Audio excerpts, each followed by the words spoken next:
sont ceux qui peuvent se targuer dans l'histoire d'avoir entendu ce premier appel. Vous avez 18 ans en 1940 et votre résistance commence par de petites choses. Votre devise est toute simple. S'il fallait bien faire quelque chose, on n'a jamais le droit de rester ainsi et de baisser les bras. En ces années 60, où les jeunes ivoiriennes ont rarement au-delà de l'école primaire, fait sien ce bon mot du président Houphouët-Boigny. Éduquer une femme, c'est éduquer une nation.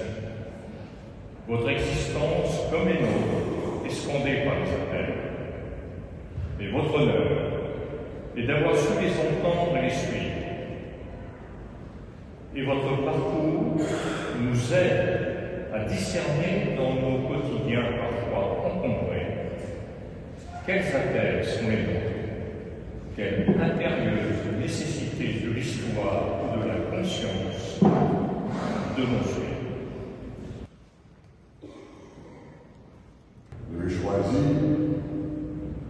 de venir en Côte d'Ivoire pour prendre part à l'immense œuvre de l'éducation de la nation de ce pays. Vous répondez ici également à l'appel de Victor qui disait chaque fois que vous ouvrez une école, vous fermez une prison. Oui, Madame Odile de Vassolo, depuis 1962, vous avez décidé de former la nation ivoirienne à travers cette jeune fille. Et ce point de vue, vous avez réussi votre combat. Vous avez élevé les murs, mais mieux que les murs, vous avez forgé des arbres, formé des élèves, éduqué des jeunes femmes. Et lycée cette année est devenue une référence excellente, une référence de qualité. En reconnaissance de tous vos bienfaits, le président Houphouët lui-même a eu à plusieurs occasions de vous dire sa fierté et la reconnaissance de la Côte d'Ivoire. En cela, vous avez reçu les honneurs dus à votre mérite. Vous avez été élevé au grade de commandeur de l'ordre national, qui est l'ordre plus élevé de notre pays. Madame Odile de Vassolo, la Côte sera éternellement reconnaissante pour tous les bienfaits et pour le grand service que vous avez à la Côte d'Ivoire. Merci.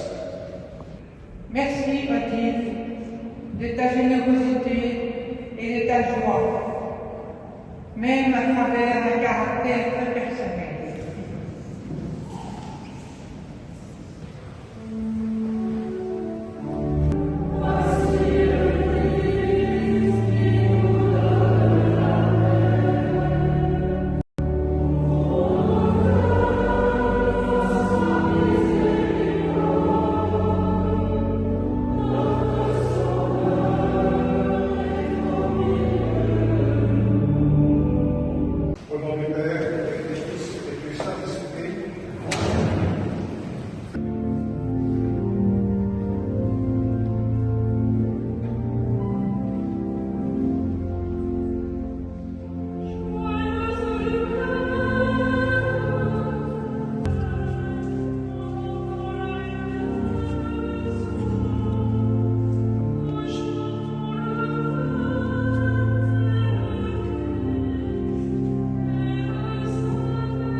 J'ai eu l'opportunité de fréquenter le lycée Sainte-Marie, d'y avoir travaillé, d'avoir été une collaboratrice d'Odile et ensuite je me suis consacrée à Dieu dans cette même communauté dont elle nous a montré le chemin.